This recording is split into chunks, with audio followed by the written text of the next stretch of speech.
to the podcast. This is Mr. White. And Mr. Sadler. And today we're going to do AP Plus 2.1. And we're going to talk about vectors. So we covered this last chapter. What's a vector, Mr. Sadler? It's motion in a direction, right? Yeah, so it's motion. It could be motion. It could be... It just has a direction, rather than, like speed doesn't have a direction, Sure. and velocity does. So quantity with direction.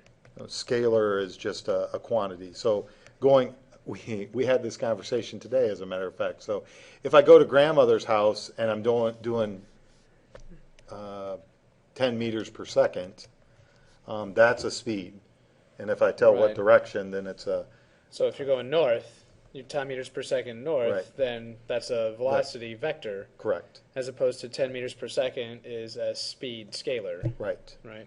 And I think on the test for the last chapter it said, I'm going 30 miles an hour north and 30 miles per hour west. Is that the same? Is the speed the same? Right. The speed's the same. But Is the velocity the same? No. So the vector concept is important. So one of the easiest ways to think about this before we dive into a sample problem is if there's a river here, and the river has this huge velocity to the right, and I want to swim across the river up this way, am I going to be able to go straight across the river? Not unless you swim, At the speed of light? Right, at the Yeah. speed of the river to the left. That's not going to work. So there's a lot of ways to look at this.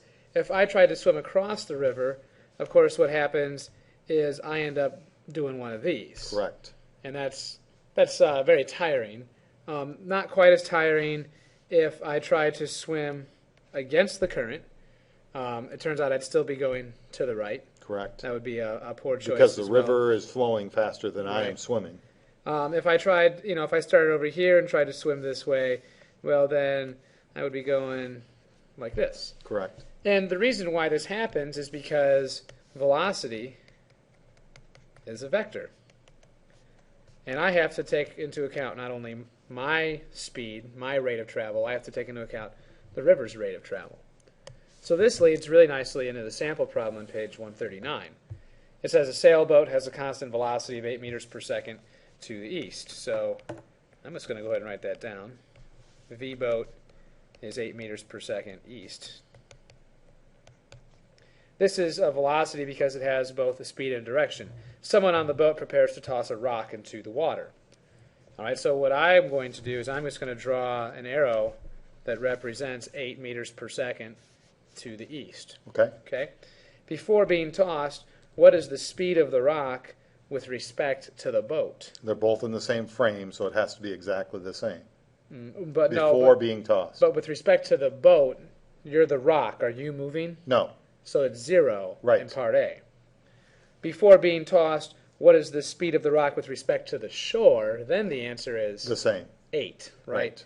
So it's all about, we talked about this in the last pod, it's all about frame of reference. What are you measuring from? That's really Right. important.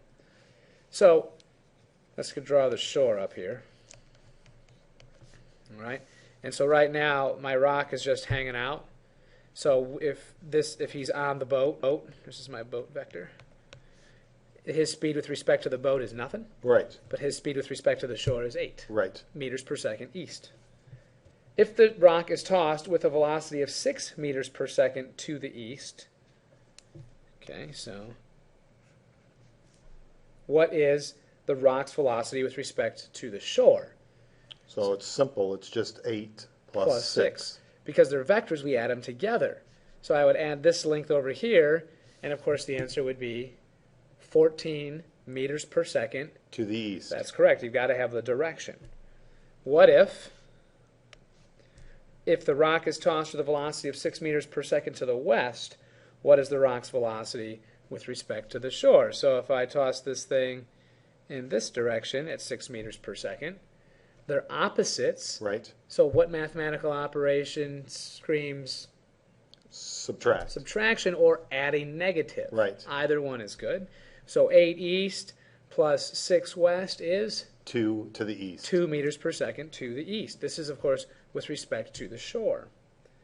And there it is. It's not that big of a deal. A lot of this is common sense. We'll talk more about frame of reference problems later. This was a real problem in World War II.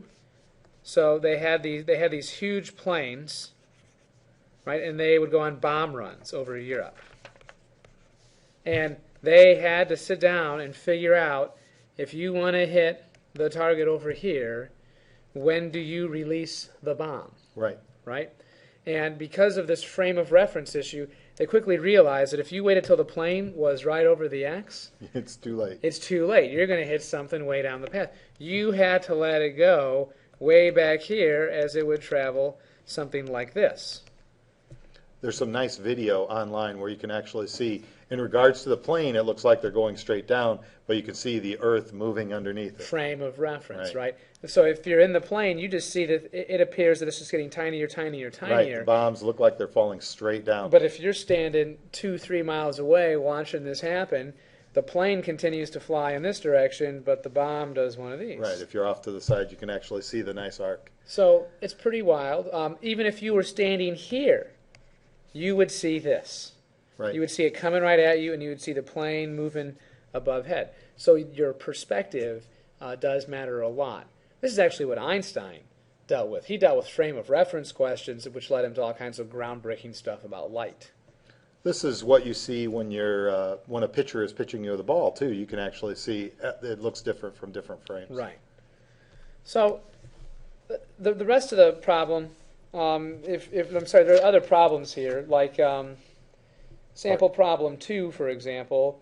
Let's see, a quarterback is moving backwards and throws the ball forward. I think you guys can work your way through sample problem 2. Where life gets interesting is if we go back to our river problem, and we're going to pick a nice easy number. Let's say that the river is moving at 4 meters per second, and you are cruising at 3 meters per second. Excellent. Right? What is your velocity? So here, notice I've drawn the tail of one vector to the head of the other vector. Okay, it's called the tip-to-tail method. All right? And I've got to do some trig. So back here, all right, I could do the same thing, but since they're in the same plane of motion, it's a simple addition or subtraction. Right. Since they're vectors, the moment it becomes this complex, I got to do some trig. Now I picked 3 and 4. Yeah, good choice for because for a good reason. the Egyptians figured that one out. Yeah, the 3, 4, 5 Right. triangle. Now, I don't recommend that we memorize this stuff. Look, I'm going 4 meters per second east. Okay, and exactly at 90 degrees, I pick 3 meters per second to the north. So I got some Pythagorean, it's called a Pythagorean triple. So 3 squared plus 4 squared. 16 plus 9 equals 25. And the root of all that gives me 5 5. meters per second.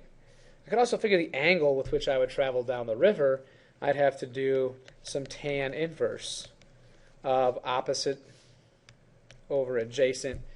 And I don't have my calculator in front of me, but you guys can do that. Calculator has to be in degree mode. So there's a lot of ways to attack these vectors, and we're going to see it as we develop some equations about forces and projectile motion and momentum throughout the course of this chapter. So the homework is going to be just B? The homework is part B. It wants you to reinvent your experiment today from the Hot Wheels track. It gives you some extreme examples, though. Okay, and so it gives you something that's actually pretty good. Something that looks like this. And, you know, how does this angle theta relate to this angle phi? And if the ball starts here, how far will it make up over there? So work your way through that a little bit. And once again, you're going to be discovering something that Galileo discovered. But he did it with years and years of experimentation, not not fully understanding the concept of inertia, frame of reference, energy, momentum, some really key ideas that we're going to know by the time we have winter break. So I believe that covers it. So we'll write it down. Homework, Part B. 1 through 4. 1 through 4, pages. 140 and 141. And this would be some good talking points in class, so if you've got any questions, make sure you ask. So signing off on the AP Plus, this is Mr. White. And Mr. Sadler.